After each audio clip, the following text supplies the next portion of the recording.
What's good, all you big money truckers out there, man? This is your boy AK Harrison from who is akharrison.com. It is good to see y'all out there. Today I'm going to try something a little different. So I am currently going through the orientation process at Swift, at Night Swift Transportation. And I wanted to walk y'all through that journey. So just in case if y'all have any questions, if you was looking for a company to get hired on with, I am going to help walk you through the process of getting hired at a company like Swift. Uh, most of their most of these companies, they're doing their hiring process online anyway, so you can get started with orientation online. And once you just get up to their facility, only thing you'll probably have to do is do a drug test on the spot, and then you'll go ahead and get your keys. I mean, maybe some paperwork as far as like payroll, how you're going to receive your money, but then you'll go ahead and get your keys. But I'll go ahead. So I'm already logged into the computer. I'm logged into their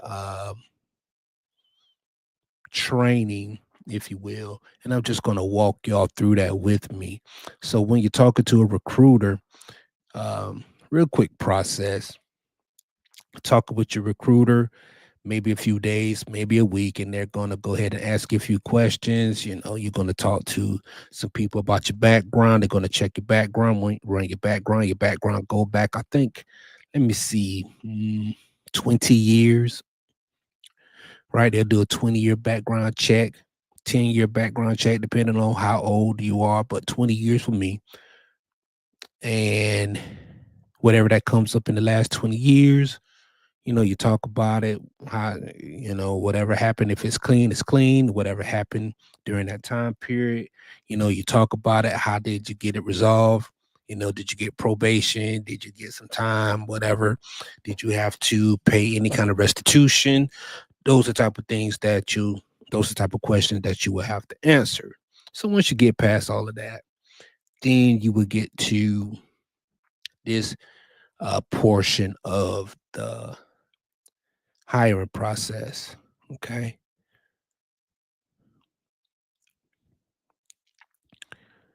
And this is right here. Like I said, this is the online.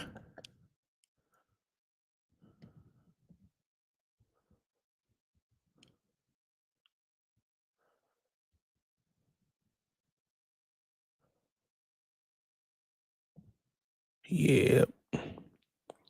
Here we go.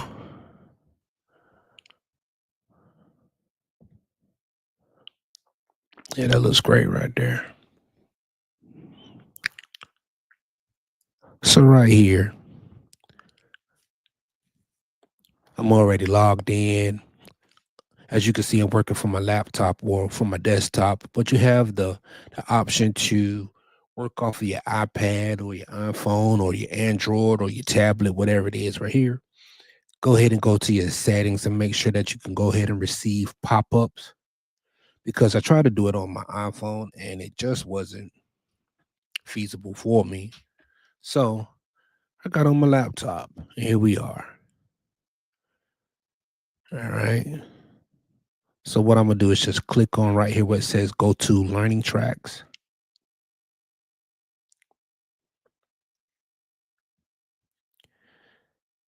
And as you can see, pre-work track 1, 0 of 20 completed. And it says that I have 2 pre-work tracks to complete.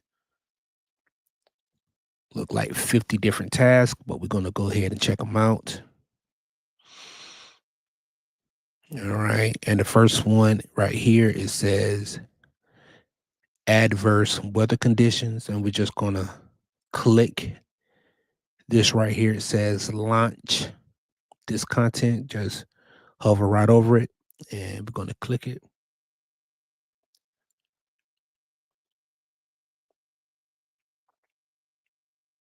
It looked like my computer had wanted to block it, but it went on and allowed it. All right. So right here, it says to start the course. Y'all see that right here? That bubble, the white bubble. Go ahead and hover over that and press that. And it says at the end of this course, you will be able to summarize some of the dangers present to drivers during extreme weather conditions, and then be able to apply good judgment in determining when it is safe to drive or continue driving, what precautions to take before driving in specific conditions, how to drive in those conditions when the driver determines that he or she can safely do so based on your skill and experienced. And it gives you the option to download a PDF below. First gear overview. Let's just check it out just to see what it looks like, right? Let's just see what it looks like.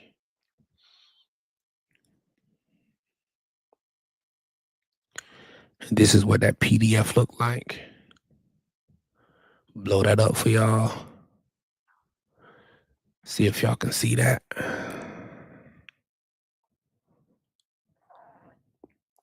All right, as I see that in StreamYard. That's why it's always good to go back.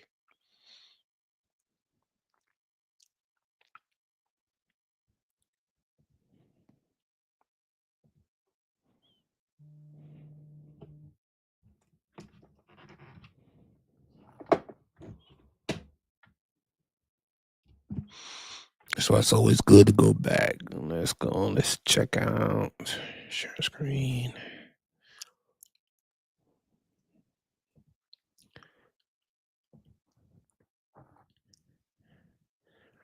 And this is the PDF that had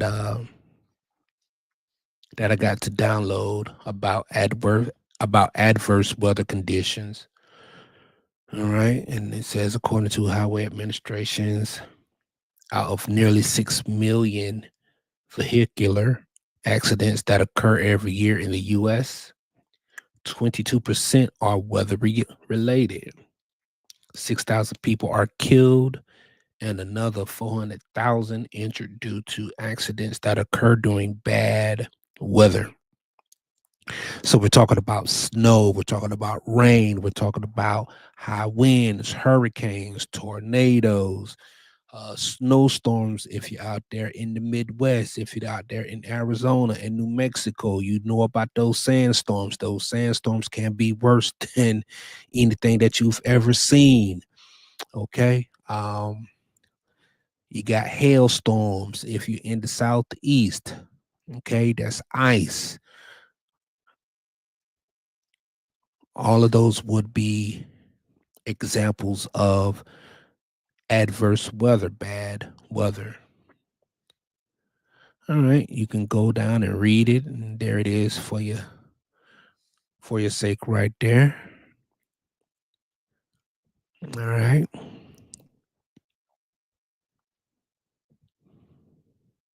So I'm gonna go back here.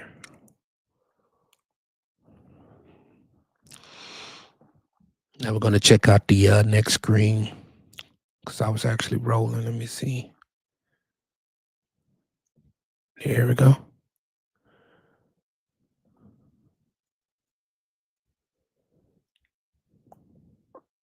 Yep, we look good.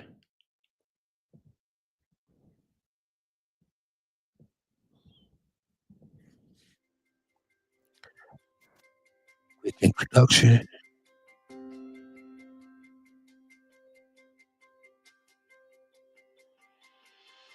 According to the Federal Highway Administration, out of nearly 6 million vehicular. Okay, hold on. Let's see what speakers are we using.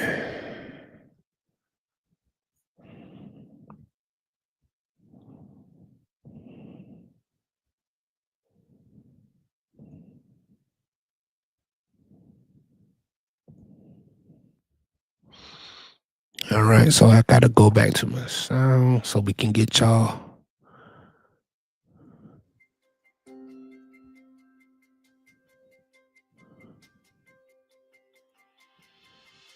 According to the Federal Highway Still can't hear. Hold on.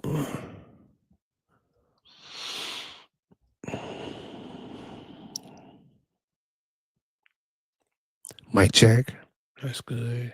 Test, test, test.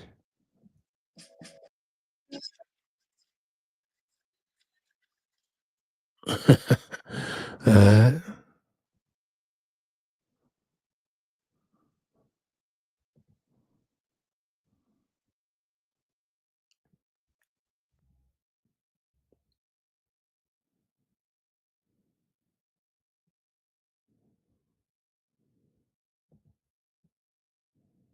administration, out of nearly 6 million vehicular accidents that occur every year in the US, approximately 22% are weather related. Nearly 6,000 people are killed and another 445,000 injured due to accidents that occur during bad weather. Now, there are many adverse conditions that you will be faced with as a professional truck driver, and in every condition, there are different ways to deal with them so you are not a hazard to yourself or those around you. all right. I'm going to go down to the next tab. And it says 3 out of 5, 3 pages out of 5, different types of weather conditions. I spoke on it off the top of my head, but let's see what else they come up with. Snow, fog, heavy rain can reduce visibility. I forgot about fog. Fog is definitely one of them, especially if you're up there in the Smoky Mountains. You'll definitely see some fog. And it says first general rule for drivers should be to gather weather information both prior to driving and for routes. All right. One of the tools that I use is definitely the weather app on my phone. Wherever the location where I'm at, one, and also where I'm going as well. For example, if I'm in Charleston, South Carolina, and I'm headed up to Kentucky, I might go to my weather app, pull up my location where I'm at, the weather where I'm at, and also the weather in Kentucky. I will also pull up the national weather map to see what the weather is like as I'm traveling from Charleston up to Kentucky. Then begin or resume driving. In some cases, local state authorities may close routes to be safe. Yep. It says snow and ice can reduce. You should reduce your speed by 1/2 or more on snow-packed roads.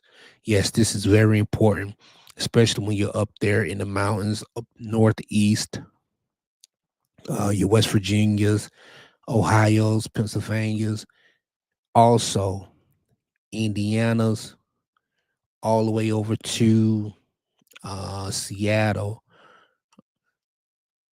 You will see a lot of trucks that's turned over on its side or laying in a ditch or ran into a pole. You will see a lot of that because they didn't take that snow serious. And then it gives an example. If the speed limit is 60 miles per hour, slow down to 30 miles per hour. That sounds good to me. Might need to go slower. Shoot. And in the rain, when it first starts to rain, water mixes with the oil, make the road slick. Yes. Reduce your speed down to 1/3.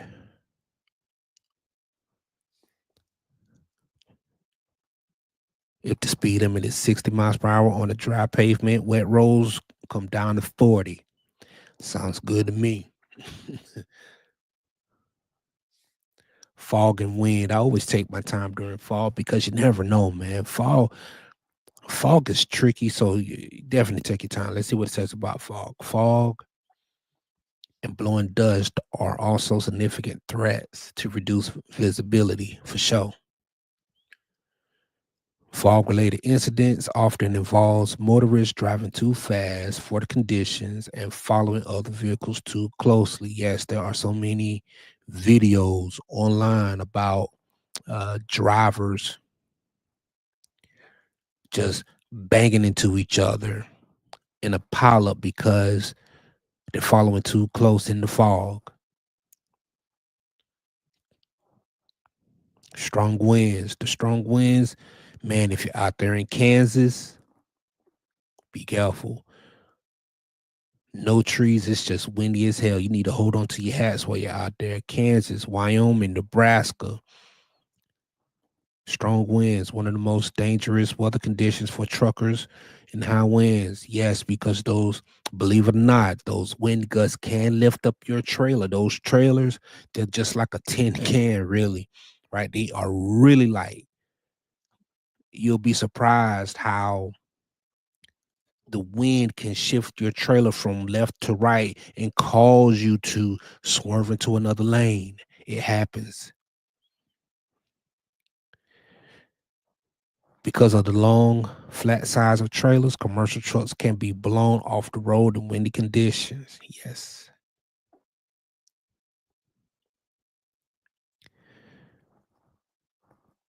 It says when driving in high winds, and it says to click on each flashcard below for more information.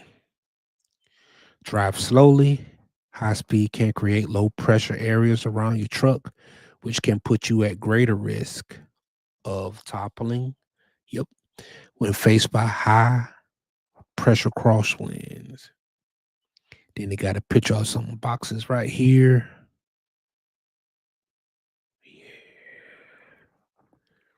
Know the truck. Trucks with lighter loads have reduced traction. Yep. Also pay attention to the load center of gravity. Yep. A load that is heavier to the road, heavy on a can create a tip over risk. It says a load that is heavier to one side of the trailer can create a tip over risk. Yeah, man. So if your trailer is loaded heavy either on the left or the right, you're going to have to be extra careful with that because that's just a situation for the wind to take your trailer elsewhere. Empty trailer, this is what I was talking about.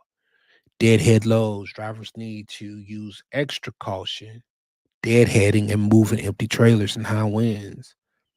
Hey, that thing could be just like a kite. I'm telling you, man. There are some videos of tractors and trailers getting lifted up like a kite. It's like Kansas, Dorothy, you ain't home anymore, baby. Know the forecast. Will the winds taper off in a couple of hours or worsen as the day goes on?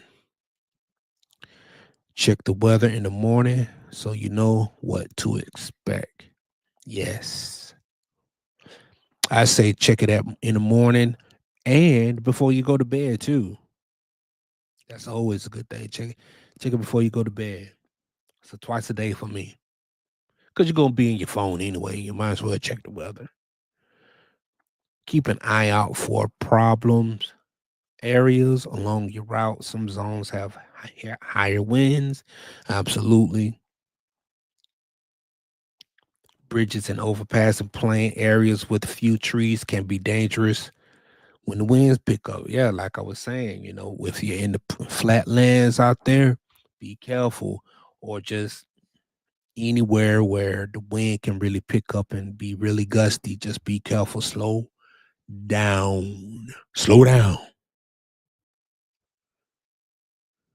I'd rather have the conversation with you than about you. Then it also says again to please click each flashcard for more information. Let's see what I look like. Let's see what I look like here.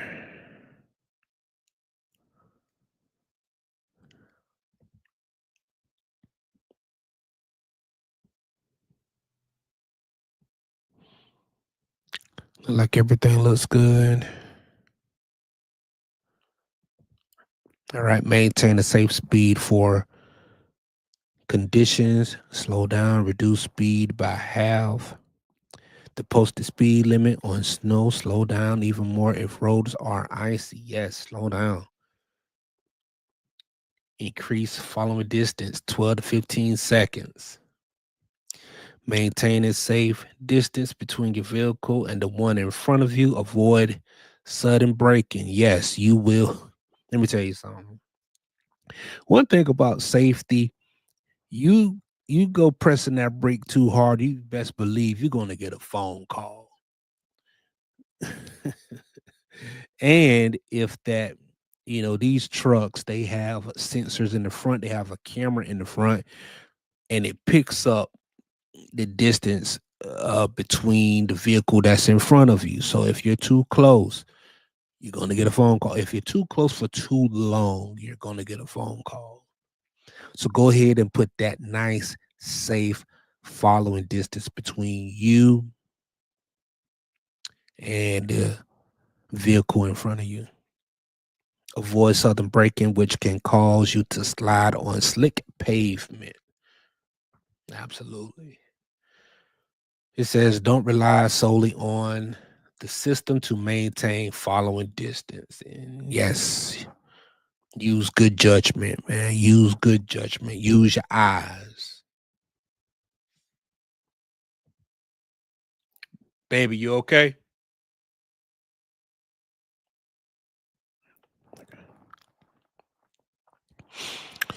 Bobtailing or pulling an empty trailer in wet conditions increases your risk for an accident. I never considered that with bobtailing, but I guess the way that these trucks can topple over, they can look maybe top heavy. So I can see that. No weight in the trailer, right? No trailer. So yeah. A tractor without a trailer has most of its weight on its front wheels and very little on its rear. Makes the truck unstable. Yeah. It said avoid this whenever possible. Try to ensure weight is distributed evenly over all your axles, being a little heavier on your drive axles. That's the wheels on the back. Your front are your steer tires because you use your steering wheel and you can steer. Your drive tires are those rear axles, the tandems, if you will.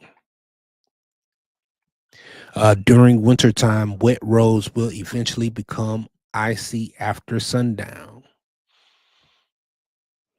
Travel as much as you can during the daytime. Avoid driving during the hours of 12 a.m. and 5 a.m. as much as possible.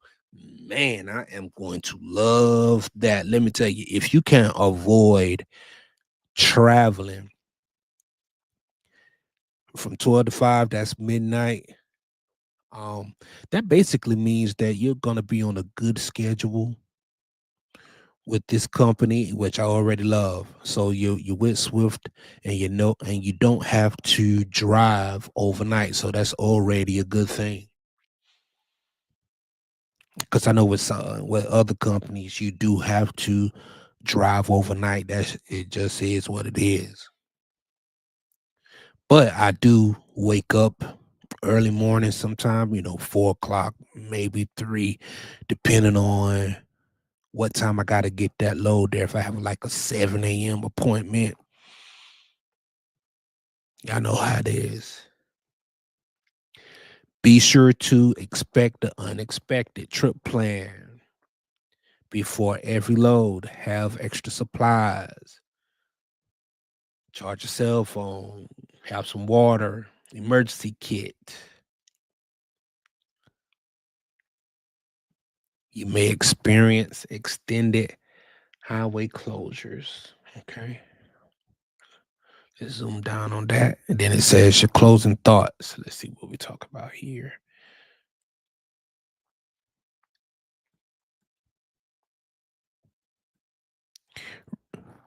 Man, look at that pile up right there. And believe it or not, this is very common. This is a very common scene during the winter. Okay. You got FedEx there.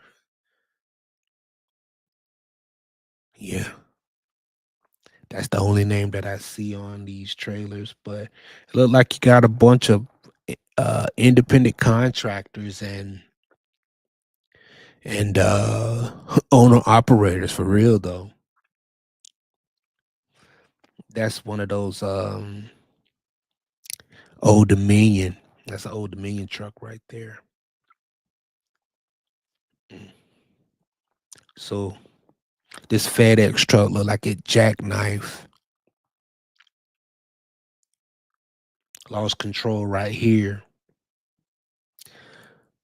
Look like it caused this truck right here to lose control, which caused all of this right here.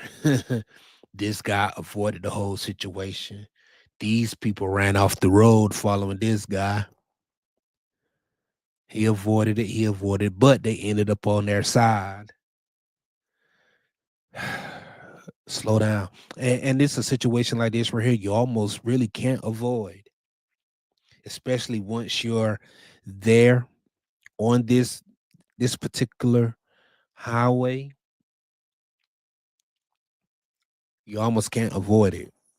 Like like this right here, like this FedEx truck, like whatever started the melee. If you're back here, even if you see it from a distance, maybe you're on your radio.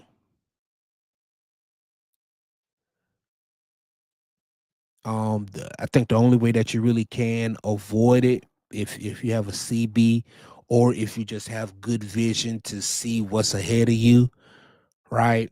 And let's just say that you don't have a CB in your truck, right? But you can see that there is something going on up there. I think the only way that you probably could avoid it, if once you're going 30 miles an hour, maybe even slower, or don't even drive at all. 30 miles an hour, but go ahead and just pull on over versus creeping up to this pile up, because what's bound to happen is somebody else going to come up there flying, 50 miles an hour, 60 miles an hour, and just boom into the back of you. It says, regardless of how long you've been driving, it's important to remember how to drive in less than desirable weather conditions. When you've planned your trip and checked the weather, storms can be unpredictable at any time of the year. Whether you're facing dense fog, a heavy downpour, or snowy conditions, knowing how to operate your vehicle safely is crucial to your success and well being. Boom, click the course. Then it says, bye. You may now leave this page. Okay, cool. Let's see what we got here. Close.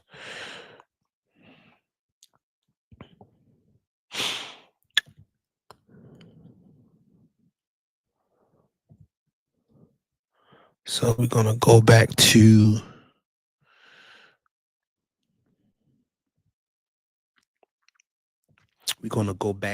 the get my hat right. Shoot. I got my hat looking on crazy. Go back to the other page. See, for transportation. Not that one.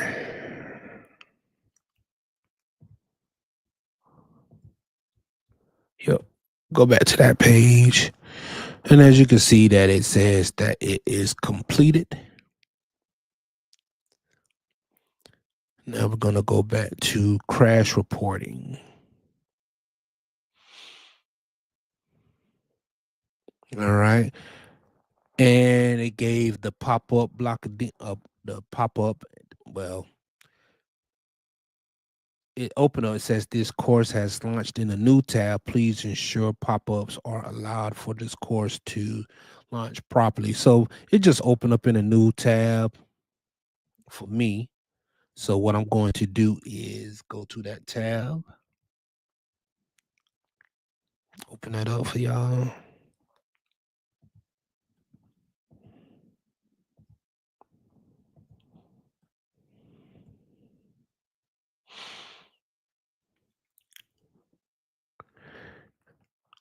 Click that white button.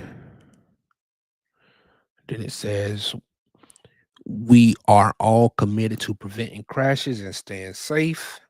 But in the unlikely event something happens and you are involved in a crash or safely related incident or safety related incident, there are important things to remember and do not and do to minimize the there are important things to remember and do to minimize the negative consequences. Am I crazy? Does that sound right? We are all committed to preventing crashes and staying safe, but in the unlikely event something happens and you are involved in a crash or safety related incident, there are important things to remember and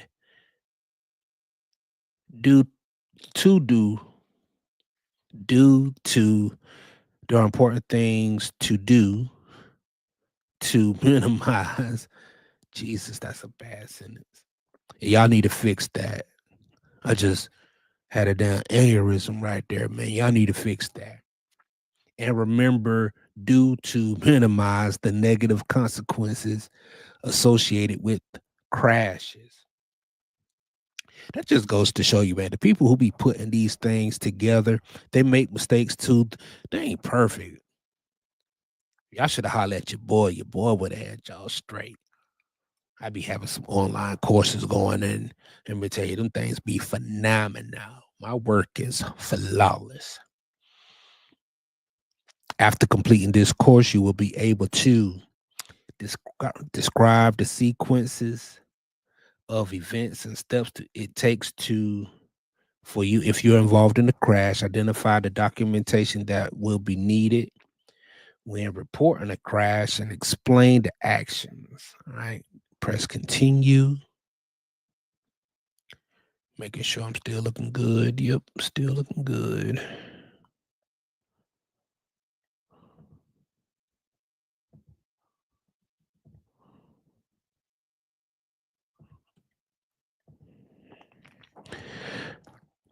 All right. What is a reportable crash? All right. You may be wondering how to determine whether you report a crash or not.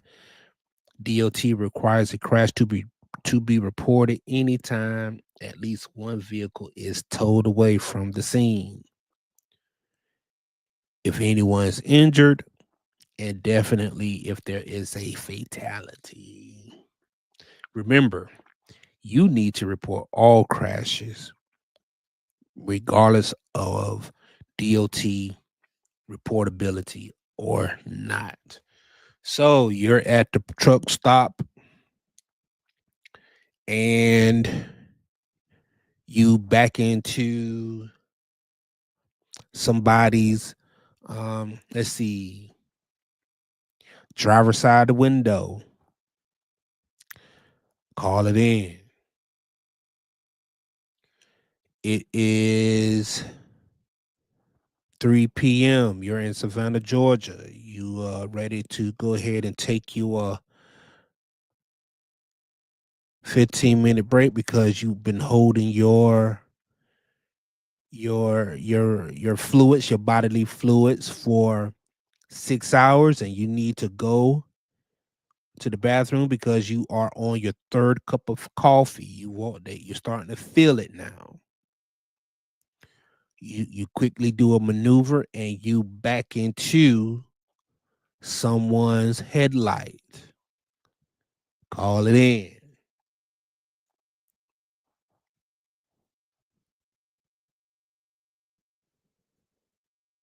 It says all crashes need to be reported.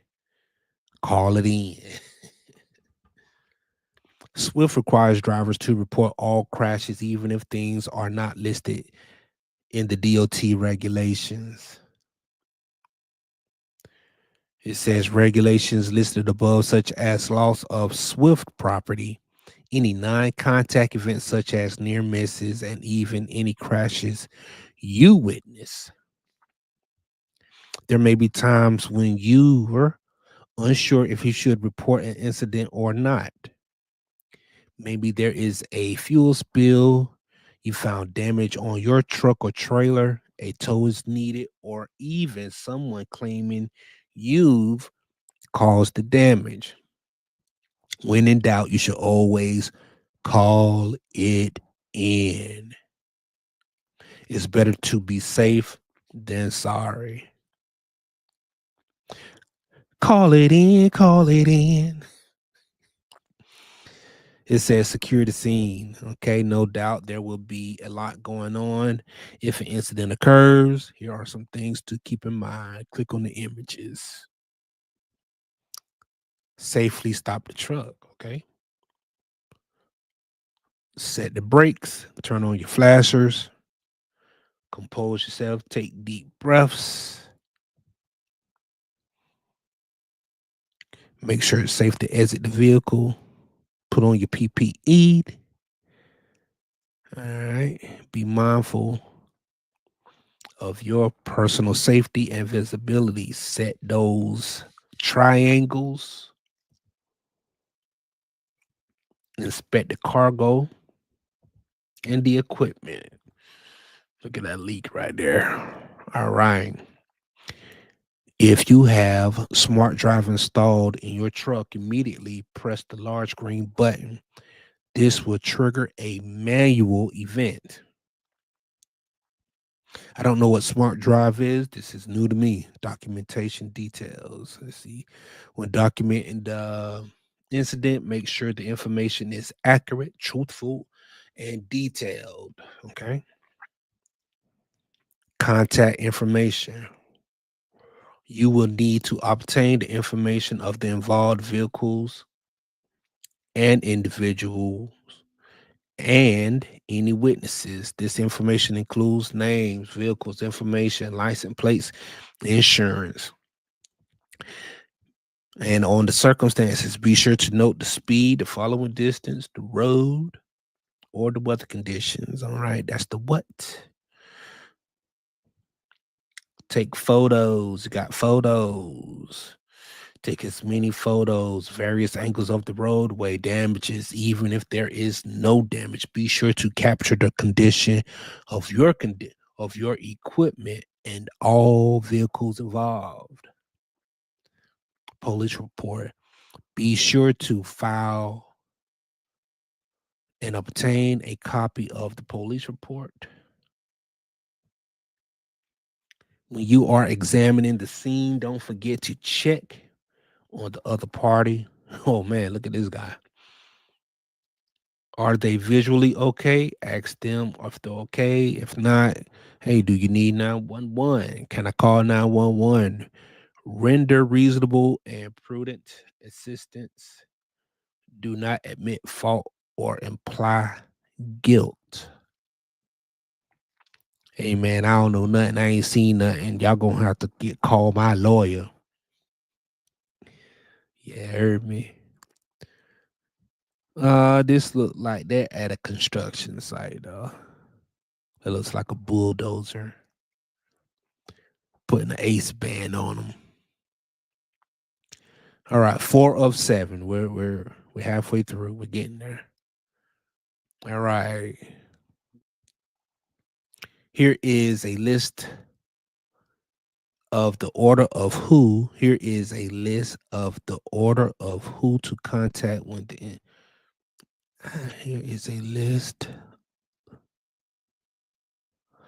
These sentences are just horrible. Here is a list of the order of who. Here is a list of the order of who to contact when the incident occurs. That's a horrible sentence. If there are injuries, call 911. contact for your second person, contact claims at this number right here, or submit a macro 52. And number 3, notify operations such as your driver leader, your terminal leader. And then it says, once you have reported the accident, keep your cell phone with you. It is extremely important. They got this thing is bold, so this is important, y'all. Very, very important. It is extremely important that any incident that occurs is reported immediately. Timely reporting of an accident is not only required by DOT regulation, but it will protect you and Swift from fraudulent claims and liability of pre-existing damages. It will also help to ensure all parties are held accountable and to ensure details are documented while they are still fresh in your mind. Because I got to get some stuff done in my truck too. All right, 5 out of 7. We almost there. Knowledge check. All right. You only need to report a crash if it falls within the DOT reportability, true or false. Which one y'all think this is? This is 1 out of 5. So you only need to report a crash if it falls within the DOT. Is it true or false? True or false? True or false? True or false? Let's go false. Correct. And we're going to press this button down here that says next. 2 of 5. Scenario 2. You are at a customer and accused of backing into another trailer. You know for sure you did not hit it. You do not need to report this. You are accused. You know for sure you didn't do it. Do you need to report this? True or false? True or false? True or false? True or false? Let's go false. Correct. Always err on the side of caution. Report any accusations. All right, 3 of 5. I feel real good, y'all. You're sitting in stop traffic. You very slowly bumped into a vehicle in front of you. Good God. There is no cosmetic damage. You do not need to call this sin true or false. True or false, true or false, true or false, true or false, true or false. You do not need to call this in. Let's go with false. Always report, even if the other party doesn't claim any damages. 4 or 5. Who do you need to contact to report a crash? Select all that applies. All right. Driver leader, that's for sure. DOT, I don't think so. Corporate claims, I don't remember corporate claims, but I'm going to go driver leader and corporate claims. Corporate claims, remember to contact 911 immediately if there are any injuries. All right. And last one, 5 of 5. Here we go. You do not need to report a crash that you are involved in. True or false? I'm going false. Booyah. Let's go. All right, putting it all together. We just scroll on down. 6 of 7. That's almost done. In this course, you have learned what steps it takes. If you've been in a crash, feel free to visit the DOT website, but we're going to go ahead and click this continue button. Thank you for taking this course. Ooh, ooh, ooh, ooh, ooh, ooh. We got through that, y'all. Here we go. Yeah. Let's see what else is next. Baby, you okay? I'm about to shut it down in a little bit. Yep. I think I'm about to shut it down.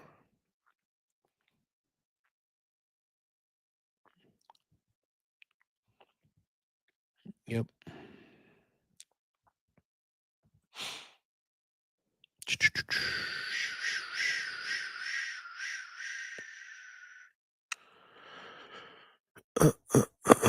Let's see right there. Boom.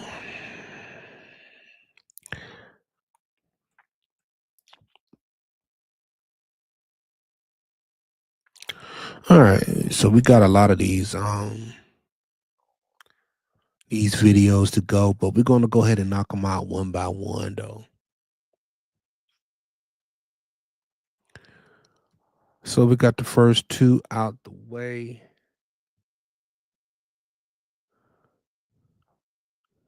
And next one would be pre-trip essentials,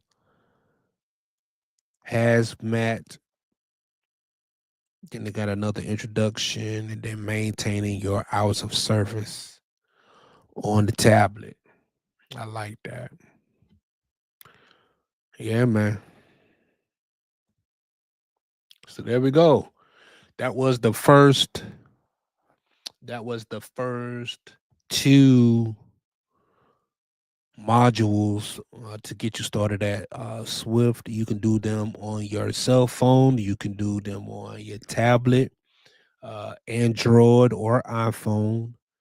Right now, I'm on my laptop, and it's just as easy as peasy, man. Just read the information and answer the questions at the end of the module. All right. We got about 28 of those things to go. I believe that is the 30 piece, and then we got another 20 after that. Whichever one it is, we're gonna get through it together though. But y'all let me know what y'all think. I hope this helped y'all on y'all journey. This is your boy AK Harrison from BigMoneyTrucker.com. I hope that you like this type of content. If you do, leave a comment, subscribe. Until next time, peace.